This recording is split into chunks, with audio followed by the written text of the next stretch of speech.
This is Hidden Killers Live with Tony Brueski, Stacey Cole, and Todd Michaels. We're talking about the Ellen Greenberg case and all of the failures and all of the questions that are now being asked, thank God, publicly, since the new Hulu documentary has come out, Death in Apartment 603, What Happened to Ellen Greenberg. And I want to note again, Sam Goldberg, Ellen Greenberg's fiance at the time of her death, has never been charged with any crime in connection to this case. He has consistently maintained that Ellen's death was a suicide. All individuals mentioned in this segment are presumed innocent unless proven otherwise. We are having a discussion. We are talking about theories. We are talking about opinions based on the information that has come out. We are not saying that Sam had anything to do with Ellen's death. Theoretically, we're talking about all the what-ifs and asking the questions of why. Why was this handled the way it was?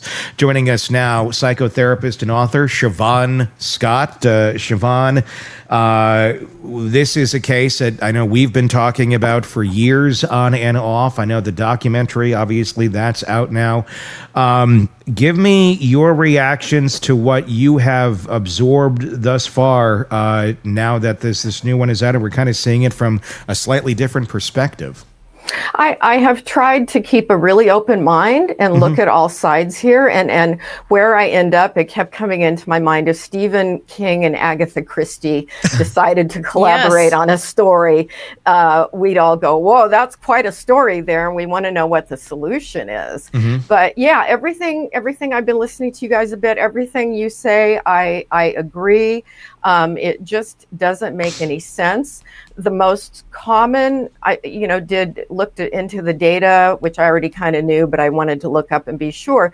Common suicide methods among women: number one, overdose. By far, the majority are overdose. After that, it's firearms. Then, much less often for females, is hanging.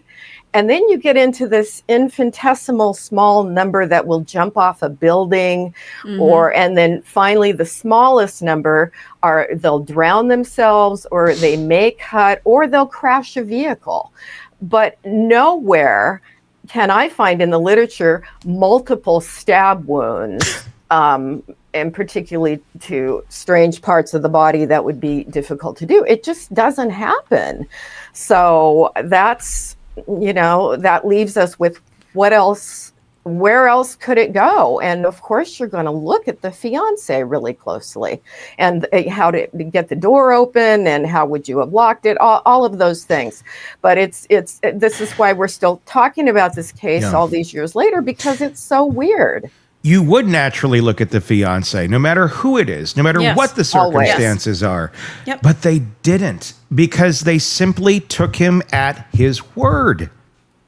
That's the most baffling part of the whole damn thing. There's something bigger at play here. There's something bigger at play, because this would not happen if there wasn't some puppet master behind the scenes. And his words were a lie. We can call it a lie. It was a lie. The security guard was not there. Correct. So either he's lying, or whoever took that transcription down and said that he was there was inaccurately transcribing what the hell he was being told. There's your two options of what would have occurred. Another failure.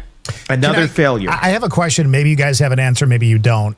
I thought I remembered that there was not anything in the police report about the concierge coming up, but it was in the medical examiner's report. I think there was some place where that was true. I don't know why, and I don't think anyone knows the answer to that question.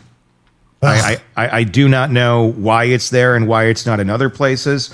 There's so many questions as to what the hell is going on. I want to continue with some clips here that we're watching, because we're starting to get into kind of the psychology of what the hell's going on. One would wonder, after something like this happens, and let's say it was a suicide. Let's say that the story is right. She was a zombie, came back, killed herself. After you come upon this and your fiance is dead, You got her family. You're somewhat close with them. How one would act after that, I guess probably depends on how your relationship is with them. But here's how it went down. This is some interviews that took place in the doc. Sam would check in with me periodically, and I don't know what possessed me, but we would have a very cordial conversation, and I would always say, Sam, we know this was not a suicide. And then there was an awkward silence. After Ellen passed away, Sam and I met for coffee a couple times just to get together and talk about things, and I wanted to see where he was and how things were going. And we always text each other on her birthday and the anniversary of her death, those type of things. He didn't seem so concerned with how Ellen died. He never questioned anything if it was a homicide. He was pretty confident, that's all, it was a suicide. He always kept it that Ellen killed herself and it was mental health, and that's how he portrayed it all the time. He did ask me at one point, do you think I killed Ellen? And I was like, well, I don't think she killed herself. That's all I'll say. Oh boy. It's an odd question to ask, but I would imagine you might be feeling the pressure of that considering the circumstances. What's your reaction to that, Shavaun? I would love to have an interview with him and really try to go in depth into their relationship. Why wasn't she wearing her engagement ring? Because even they said at school that she wasn't wearing the engagement ring. She told her dad she wanted to move home, or at least come home and stay. Yeah. So if he was so quick to go to suicide, why? Give me some details. Give me some reasons. And I'm not hearing that from here. Does that mean that there weren't reasons, that there wasn't a lot going on? There were a few hints about her difficulties in her first year teaching, and I can talk more about that. It's a hard job. Yeah. And so really there's just missing pieces. Why did he go there? Because you would think if there was any question at all in his mind, he would be the one leading the charge. We are going to find out what happened here. Who did this? I'm going to play devil's advocate for a second here. If you don't know who did this, and they're telling you, and well, you've told them it was, he didn't flat out say she killed herself. He flat out said she was on medication, she had some depression issues, and that he broke the door down. That's what he said. And then they came to the conclusion, well, it's a suicide. It must be because you didn't do it. Nobody came in and did it, so that's what it has to be. If you're getting that answer, and you know damn well the next person that they're going to start looking at is you, and even if you had nothing to do with this, let's say he has nothing to do with this, but the authorities are basically giving you a card that says, well, we're going to say it's a suicide. We think it's a suicide. I don't know.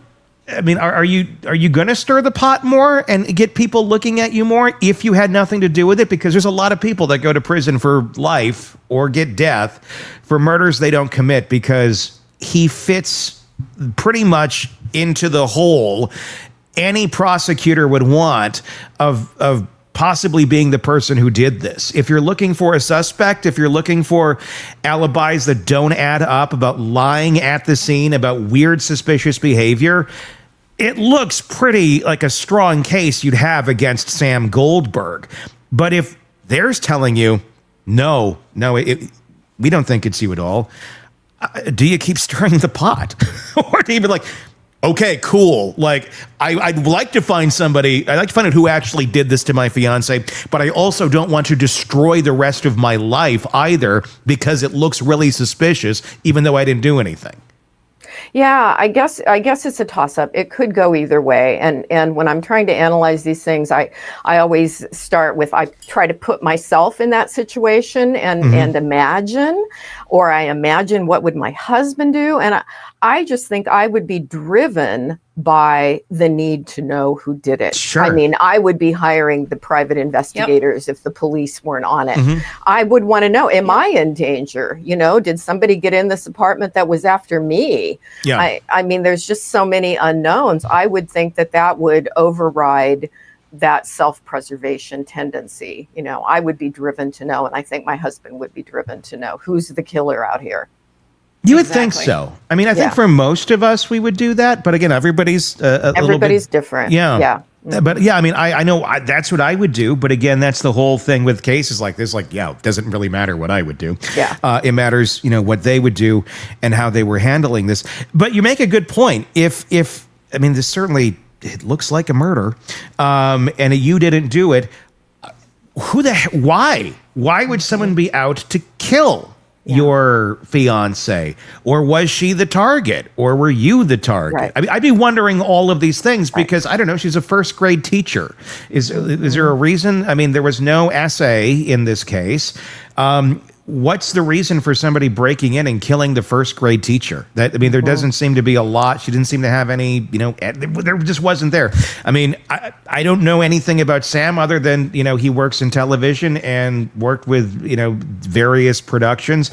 You know, is some golfer upset that they didn't get the right shot on NBC Sports one day? And they're like, yeah, you missed my birdie. I'm going to kill your fiance. I mean, come on, that's insane too. But I would be asking why, not just walking away.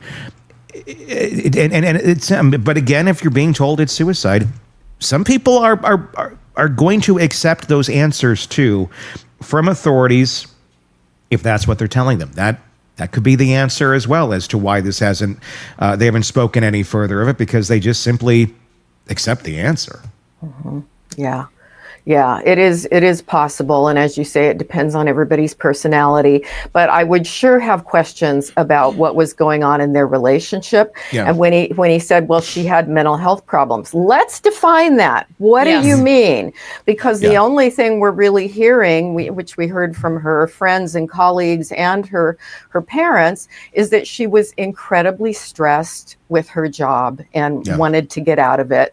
And for a young lady that was clearly a high achiever, I mean, she had a stellar life and she had achieved all sorts of things. Yeah. And I don't think she would have been used to failing at something, and it could have been that her emotional reactions, Klonopin is used, classic anxiety drug, and used for people having panic attacks. It's typically, when used as directed, a safe medication. They tell people don't use it long term, but that made sense with someone who was very stressed by their job. And she was also on Ambien, which goes with being very stressed. People stop sleeping. That's not unusual. But when we go back to if she wanted to die, the easiest things to do would be take those two drugs and you just go to sleep. And that's what most women would do. So why didn't other people know if she was so desperate that I'm going to go into the stabbing frenzy on myself? You know, it doesn't add up. But yes, was she under stress, the job stress? She had the 3 visits with a psychiatrist. And I do have to say that doesn't count for a lot, because psychiatrists primarily do medication. Very, very few of them spend much time talking about your relationships or your life. And so it is feasible that there was more going on with her mental health wise, that the psychiatrist just didn't know her well enough and he wasn't aware of it. But if Sam was leaping to this, she had mental health problems, what does that mean? Because that would imply that there was more than job stress happening, but I didn't hear from anyone else that they were seeing that.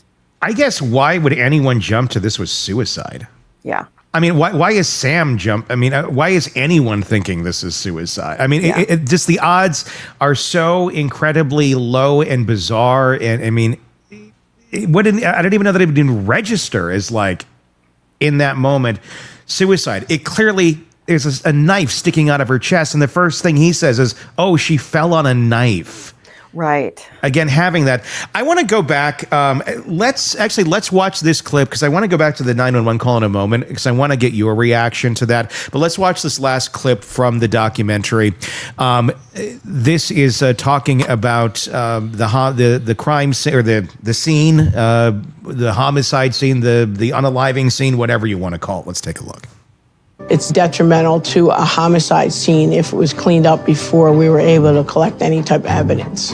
As a police officer, I'm suspicious. Why is this cleaned up so fast? I had no experience in this. I just didn't know what was going to happen or what was not going to happen. I grew up trusting the police, believing in the police. That's why they're the police, right?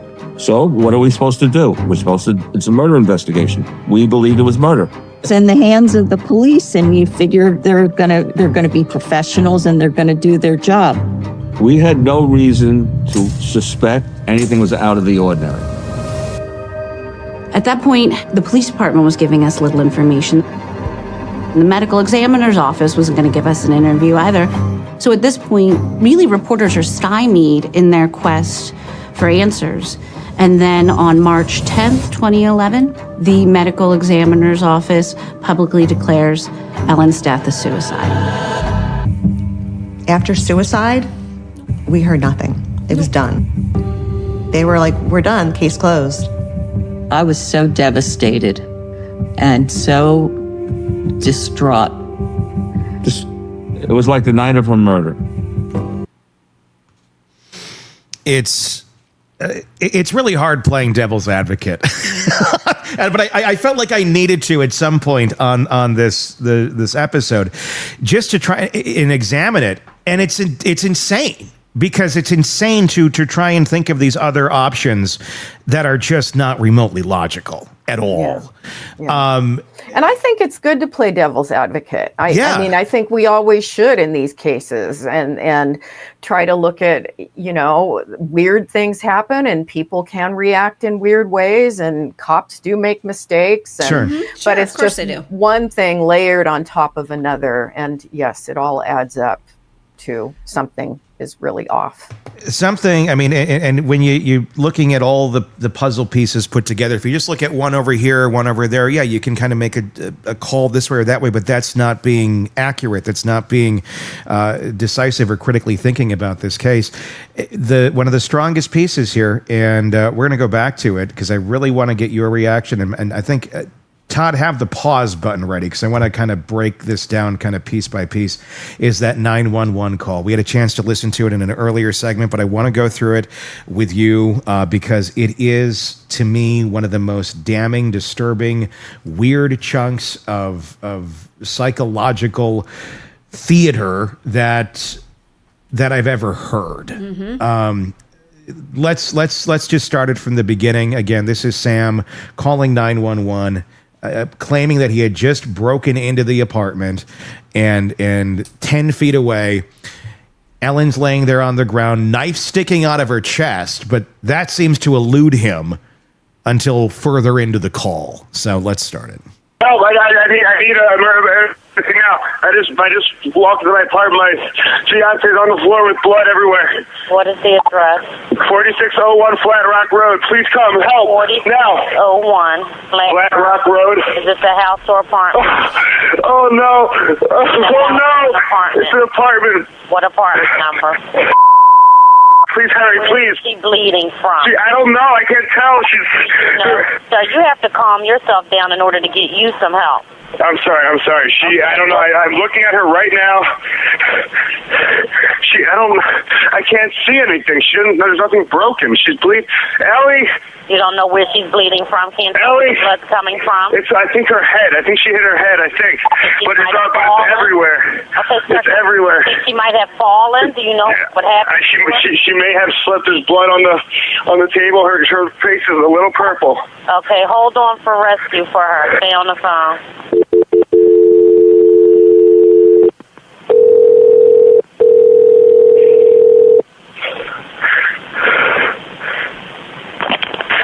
Fire Department 842. What's the address? No, 4601 Flat Rock Road. Please hurry.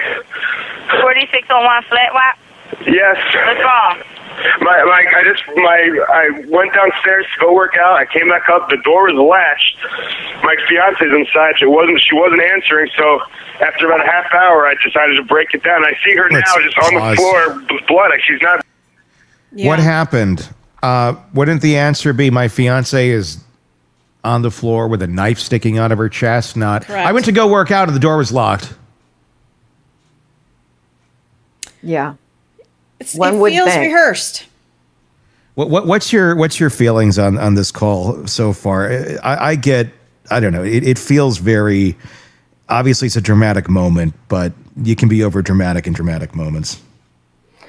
Well, yeah. And it is really hard to know in any specific 911 call, what is the typical way somebody is going to react. And so it's interesting. That alone doesn't shout out to me. He's upset, obviously, but can people put that on and amp that up and rehearse it? Sure. So again, it's one way or the other. It's hard to know. Let's keep listening. She's not responding. Okay, is she breathing? Look at her chest. I need you to calm down, and I need you to look at her chest. It's really. I really don't think she is. Listen to me. Someone's on the way. Look at her chest. Is she flat on her back? She's on her back. So I bring her. Look at her chest and tell me if it's going up and down, up and down. People in our chat, they're so observant. She was not on her back. She was propped up against the cupboards. Yeah. So what he was seeing in front of him while on with 911. He was lying right there because she was sitting up. And I understand people in traumatic situations may not get their facts entirely straight. I get that. Might contradict what I said earlier. But what he was seeing and what he was saying are two different things. She was not on her back. Or did he prop her up? What?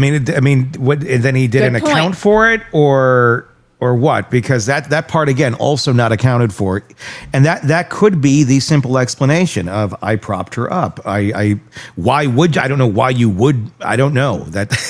I don't know why you would, but I don't know. People do weird things, but again, not accounted for either.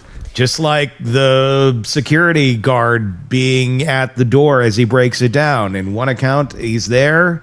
In others, there's no word of it whatsoever. Yeah. So. It is possible, though, as you mentioned in the midst of that, Stacey, it is possible when people are really agitated, they get facts wrong and they misspeak and they're not thinking clearly. They may not even be perceiving clearly. And it sure seems like he would have noticed that knife coming out sooner, but he may have been fixated on all the blood all over and just not been paying attention. I've made a few 911 calls in my day, and I'd be interested to hear them back now. And did I get it right, or did I miss something, or did I misspeak? It's hard to know. Yeah, that's we're dealing with human beings here, and it's easy to Monday morning quarterback it and go, well, he misspoke or said this.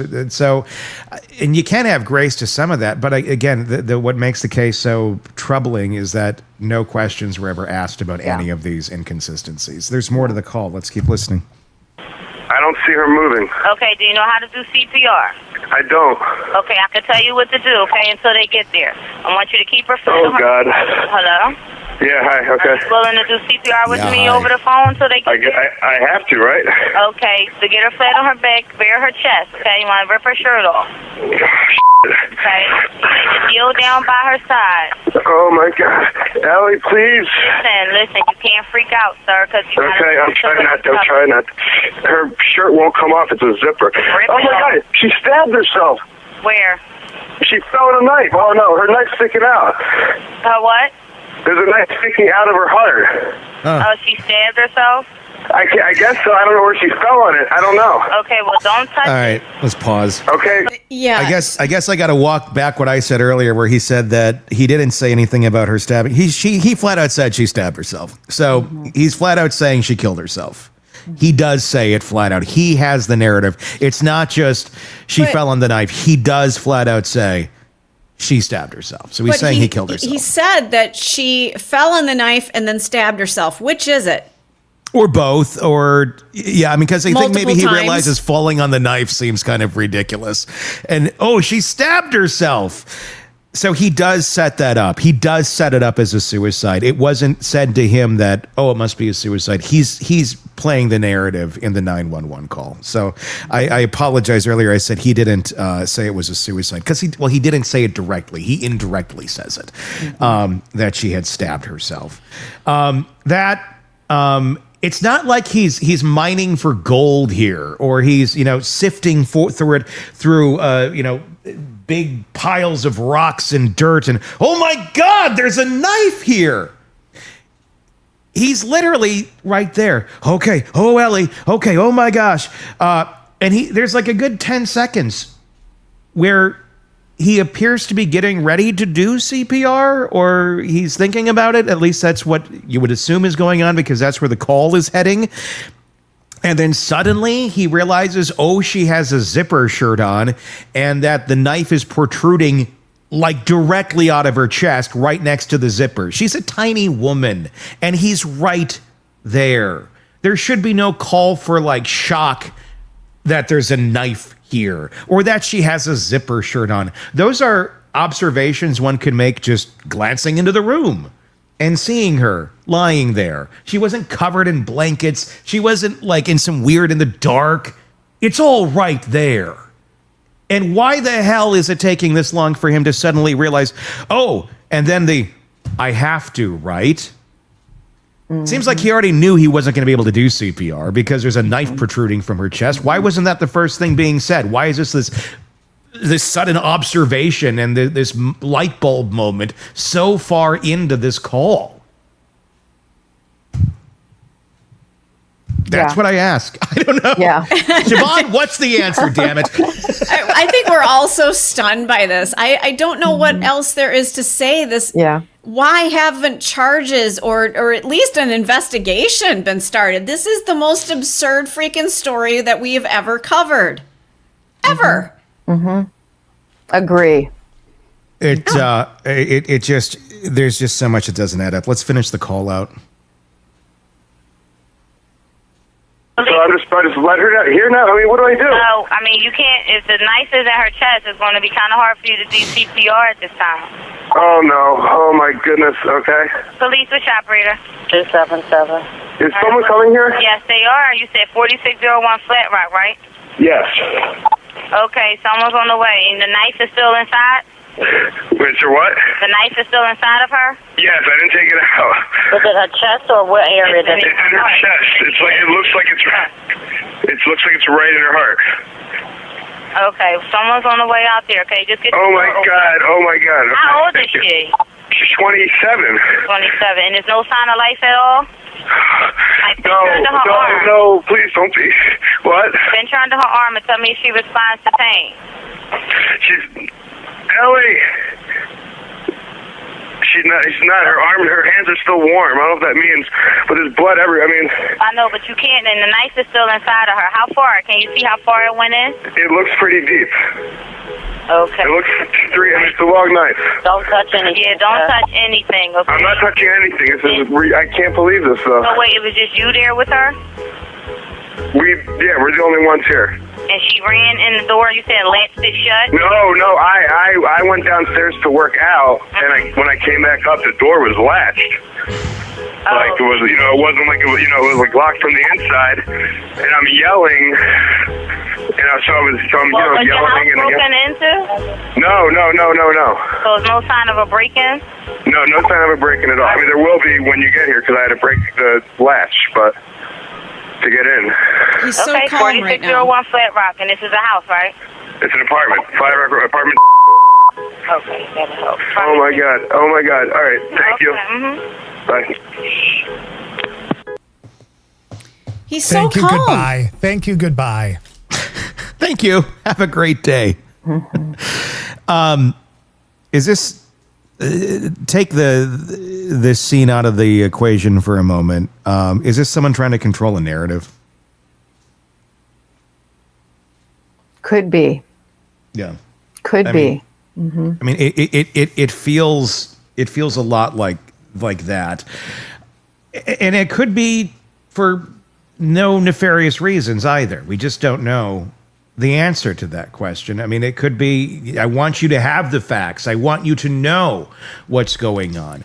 It's also, I don't think it's also crazy if you did walk in on something like this and you had nothing to do with it, to also want your alibi to be known pretty quick. If it is a legit alibi and you're going to, if you're thinking that far in advance, I think, some people may, some people might not. You would want to have your words out there of saying where you were, what you were doing, to avoid any sort of questioning, or not because you don't want it, but to establish fact early on. I mean, what are your thoughts on that? It's not unreasonable to think that his mind went there.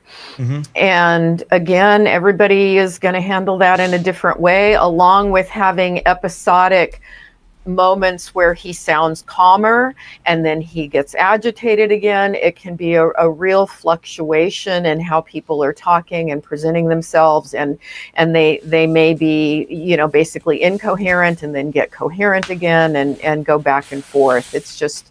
It's really hard to make a call on it.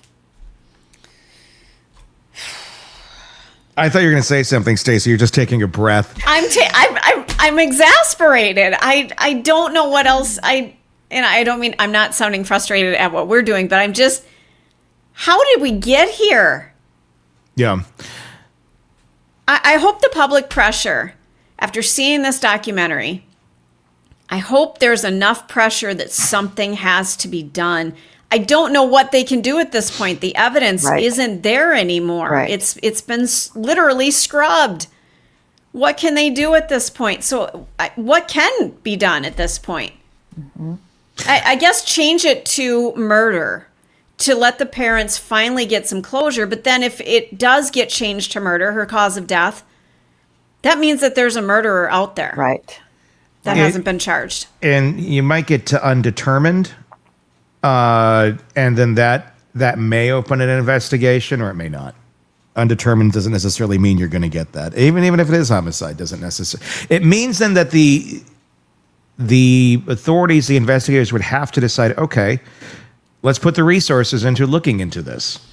Just because it's changed again this is going to continue to be a battle, I feel, forever, because it always has been a battle, and nobody wants to go further. And I'm wondering, is it going nowhere? Has it gone nowhere? Because at the end of the day, a lot of people have already run through all this stuff and have said, yeah, it looks weird as shit, but without the evidence, there's not enough for charges. But then move it to undetermined. At least do that for the family.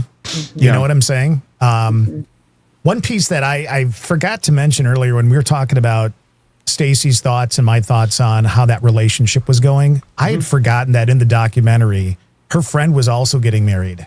And she was talking about how she was sharing all of her planning with Ellen, and so excited. And Ellen wanted nothing to do with sharing her plans for her wedding. She wouldn't talk about it, didn't want to, which to me just adds another layer of, I'm not happy in this situation. This is not really what I want. I want out. I mean, that would certainly be a sign that you're not in a great place. If you're not, you wouldn't want to do that. You wouldn't want to talk about that. Some friends, they kept in contact with Sam. Some of even the family did for a bit. Had civil, cordial conversations. Even joked back and forth a little bit how they miss her and all that. And then you get that one question: do you think I killed her? And then you get kind of, the silence that goes on. And the answer is, well, we don't think that, it was a suicide. So, again, it's hard to examine the behavior or figure out what the person is thinking behind that question. But is that a question of someone who would have done this? I mean, or is it more like, I'm really trying to gauge the room on this? Because, look, beyond what happened here and what we know about Sammy, he doesn't seem like some sort of vengeful, murderous type. So that plays into his favor. Right, right. And this, with the number of stab wounds, the deep wound to the chest with the knife embedded like that, this is somebody, you would think, somebody that could do this to someone that they love or have been so intimately connected to. This would be someone you would expect to see more aberrant behavior from than what we know about him. Yeah, it doesn't, none of it plays to the characters of, that we want to assign to this, to try and make this make sense. In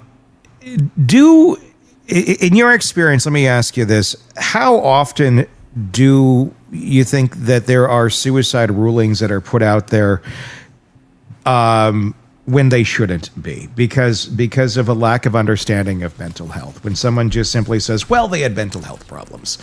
How quick is that where you get the medical examiner or you get the investigators to sign off on suicide just because those words are spoken without a whole lot of investigation into what that actually means?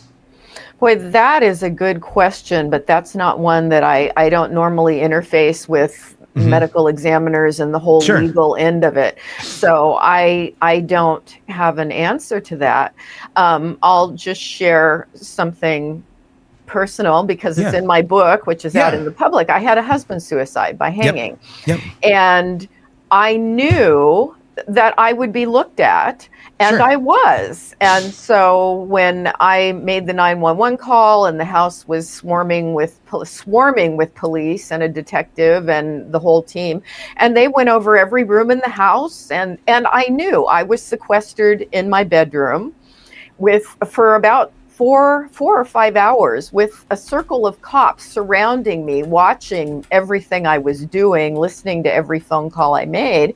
And I accepted that because I knew, well, they're going to want to make sure that I knew it was a suicide, but they wanted to make, did I do something? Did I, obviously I couldn't lift the guy's body up and do this. But it's just something that in a normal circumstance, you roll with. They are going to look at everything, and they are going to look at the spouse or partner. And so how many times do they not look closely? I don't know. But I think most of the time they do look pretty closely and go into mental health history. And I have worked in community mental health, and when there was a murder, or sometimes there were murders by some of our clients, and certainly there were suicides, and it did get looked at very closely. So,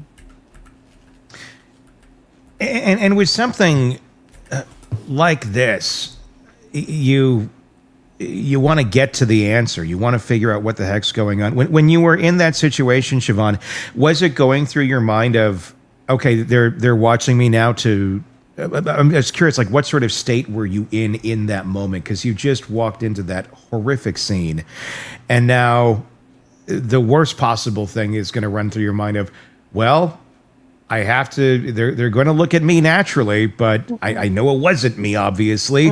But did you feel like you had to convince them it wasn't you? Or did you just feel like just being me is going to be enough, and then they can glean what they're going to glean off of it, which is the truth? It's a really good question, because it never popped into my mind that they would find anything to actually look at me. I knew that this is just standard procedure, that they are going to watch the partner. They are going to question the partner very closely. They are going to look around the house.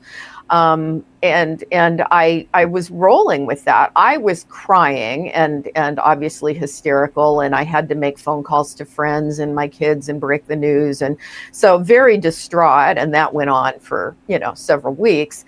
But as far as worrying about them looking at me, I never worried. It's like I just rolled with it. I said, of course they're going to, but they're not going to find anything. Obviously he wasn't murdered, and obviously I didn't have anything to do with it. So somebody is bringing up the term covert narcissist in in the chat, and in no way can we diagnose Sam, or are we diagnosing? I want to speak more just in general terms about that sort of behavior, where some would be, on the surface everything looks lovely, everything looks great, but on the back end things are not. There seems to be, there's controlling behavior that goes on. Let's speak to that a little bit in situations like this. I'm not necessarily speaking of this one specifically, but how that would be demonstrated in a situation where there's something that happens between the couple, but on the surface everything looks great. I mean, including to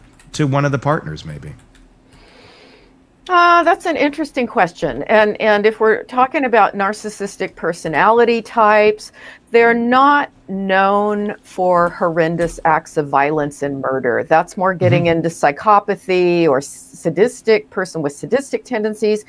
And usually you would see more of a history of violence in some way.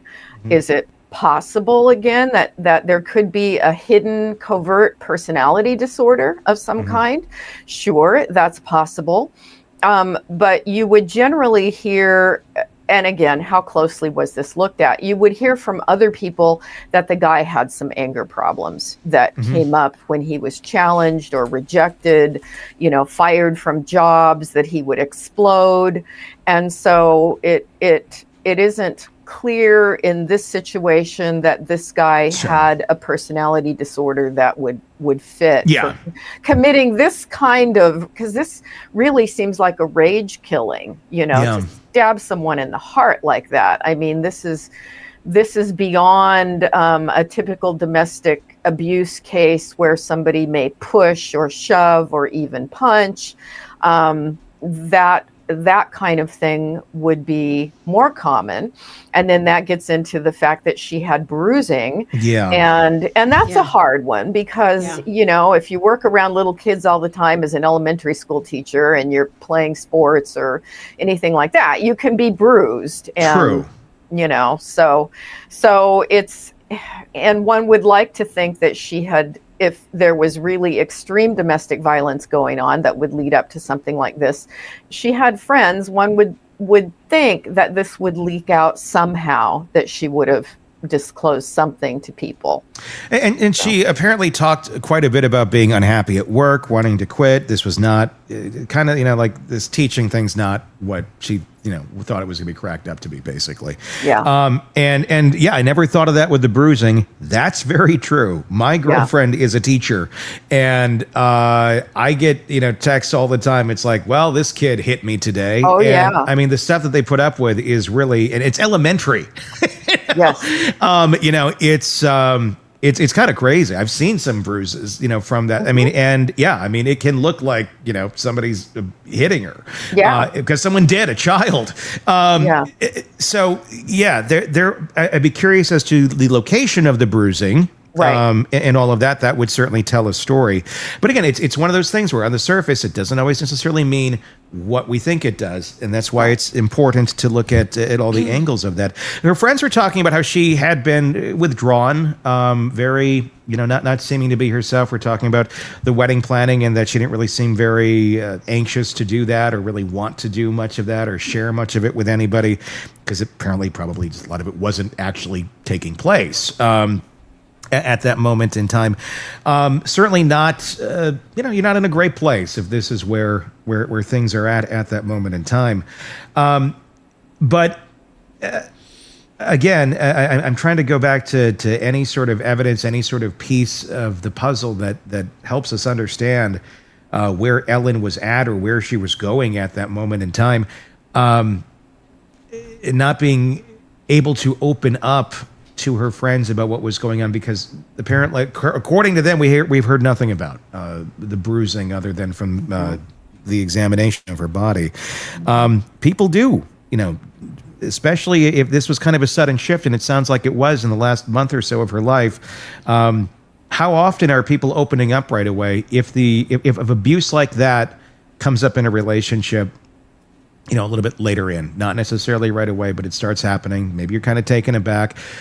Maybe it's something you've never really experienced. Are people very quick to start talking about this with others, or sometimes is it I'm going to keep this under wraps. Hopefully it gets better. Yeah, they're going to hide it.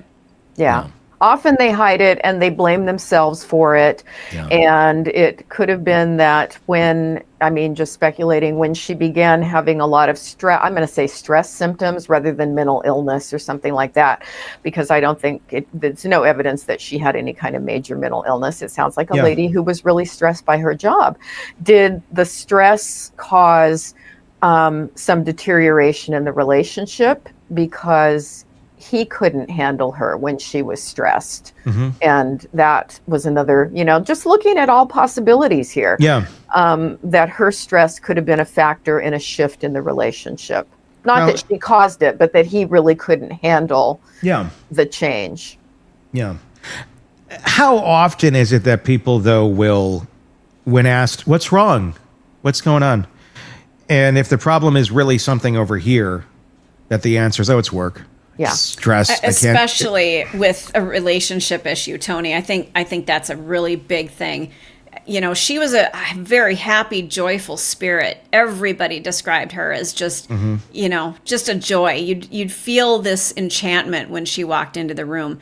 And now she kind of had this dark aura about her. Something shifted, something changed. What was it? Was it just the job? Or, a combination of two things, where maybe it's initiated in the job, and then the stress of the job, then however that is, doesn't mesh with the relationship, which causes more problems over there. And then it snowballs into kind of a combination of both. But you're not necessarily going to bare your soul to people right away when they're asking what's wrong, and go, well, see these bruises over here? Yeah, they're not from the kids. Who knows? But that people do tend to cover up reality pretty quick, especially when unexpected things come on, do they not?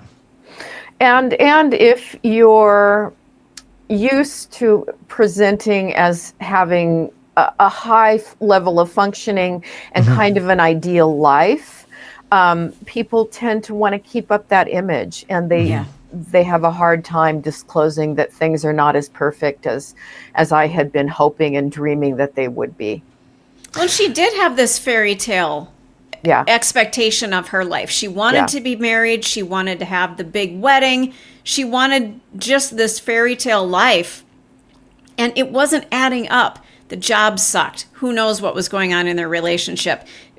She was living her life as though it were Instagram, when really it was just like, I don't know, it wasn't adding up. It wasn't what she wanted. And I think there is probably a little bit of shame, like, I made this big stink that I was going to have this amazing future, and it's just not turning out this way. Yeah, exactly. It feels like we do that a lot. Like, a lot of young people have those expectations at that moment in time. And I don't know if it's good, bad, whatever it may be, but it's then we all get older and we all go through life and we look at the 20-somethings and go, you just wait. No shit. You just wait. Life will come for you. But when it comes back to the to all of that, to the work thing, to life, her parents. If your problem is work, why would you want to be moving back home? Right. That was in my mind when I was thinking about the increasing tension at work caused tension in the relationship. Yeah. And I just want to go back where I feel comforted and safe, and mom and dad are my resource. Yeah. Our chat people are being profound again. I love it. They're so insightful. Is it possible that Sam was having an affair and she found out and confronted him?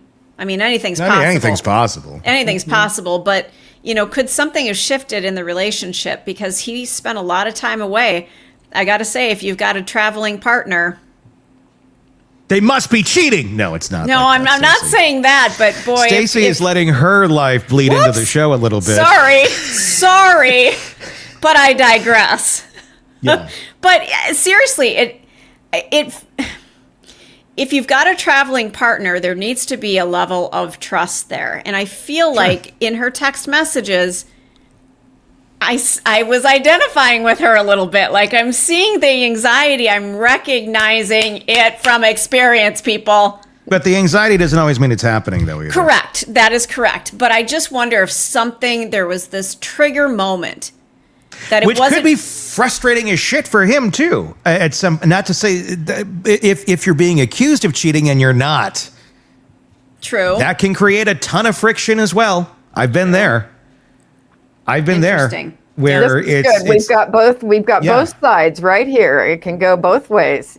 Where just because someone thinks it's happening doesn't mean it's happening. You're right. People can come up with all sorts of horrible things they tell themselves and end up believing them. And that could just snowball into a shit show. And then, yes, you can get very ingrained going because, yes, it does happen. It did happen to you. But it doesn't happen in every situation where someone is feeling that way. Feeling doesn't equal reality. So if we're trying to think of, could there have been tensions in the relationship because of this, because one's thinking this way and one's not really doing that? Yes, there could be a lot. And that's kind of where I get back to, as I said at the very beginning of the show, something blew up here that was unexpected. Mm-hmm. How it happened, why it happened, we don't know the answer to that. But something obviously did.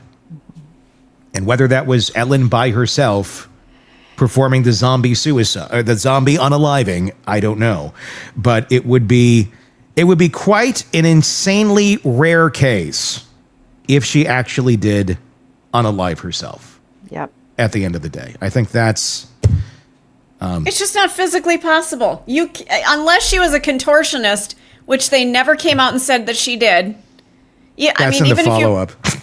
Well, I mean, even a contortionist, I'm not sure that they could get those stab wounds exactly that way. Let's talk. I want to talk about the stab wounds because, we say 20 stab wounds and it sounds horrible and gruesome, and it is. Some of those are also not very deep. Superficial. They're superficial stab wounds where, they kind of tried and then didn't go very far. And again, I know the stats on death by stabbing yourself are insanely low. But can you speak to that at all, Shavaun, where, yes, 20 stab wounds, but only a handful were actually deep? Death by, again, it's not very common. So what do we have to go on to say that, well, maybe this is a sign that this was self-induced because of those ones that didn't go very far? Is that very indicative of someone stabbing someone else, that you're going to have a bunch of superficial wounds of a knife? No, it's weird. It's just another weird case. And I was thinking, if you were doing that to yourself repeatedly, that hurts. Yes, it does. That hurts. And that's generally why women choose to overdose, right? We are not wired to do things repeatedly that really, really hurt. And, I would think if somebody did it once, it would be, ow, I'm not going to do it this way. Mm-hmm. I've got other choices here, other options here. Yeah, because there's hesitation. Don't forget, I'm going to do this, versus this. Right. So, and for those of you just listening, I was motioning to the stab wounds to the back of her head and neck. You're not going to do that. Yeah. I don't care how far you are on being mentally ill, you're not going to do it that way. Right. You're just not. And flailing around. I mean, and the head cut too. I don't get either. That's a weird one. And the other interesting piece, as we try to look at all sides, is the internet searches about wasn't one painless ways to do it. Well, but there's an issue with that. The computer, the data file that they're looking at on there, changed. Like the investigator. None of that. He provided the file, and then the person who gets the file, the image of the computer, suddenly these things are there, and they're not on the original copy that was sent over. So another weird piece. Exactly. Another weird piece. Mm-hmm. Yeah. Again, at the end of the day, if we just had some answers, if we just had some questioning, and maybe this could all be explained, and all these years later now, Sam's name wouldn't be being brought up the way it is, like this documentary has brought it up. But I feel like some of these questions have to be answered. They do. And explained away. Otherwise, nothing makes sense in this case. And if at the end of the day they can be answered and it shows that, Sam has nothing to do with this, great. I hope he does have nothing to do with this. I hope this is the craziest case and something really remotely, nearly impossible took place here. Or she was murdered by somebody. But who was it? I mean, this is where I channel Stephen King, and it was this malevolent force that came in through the heating vent or something and materialized. And something. Selena Gomez and Steve Martin and Martin Short need to get on this one. Yeah. Of course, again, we're not saying that Sam did this. We're just speculating based on the information that's now come out since that documentary.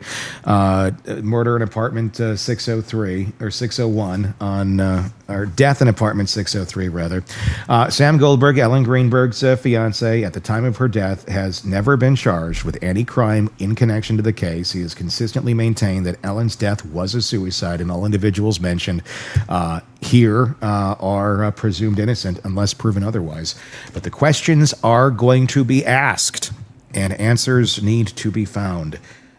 We'll keep asking them.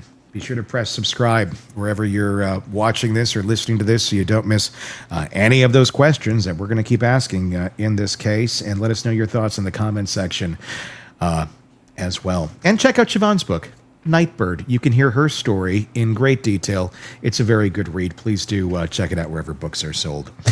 Until next time, for Shavaun, for Stacy, for Todd, I'm Tony Brueski. Thanks for watching. We'll talk again real soon. Want more on this case and others? Then press subscribe now and don't miss a moment of true crime coverage from Tony Brueski and the Hidden Killers podcast.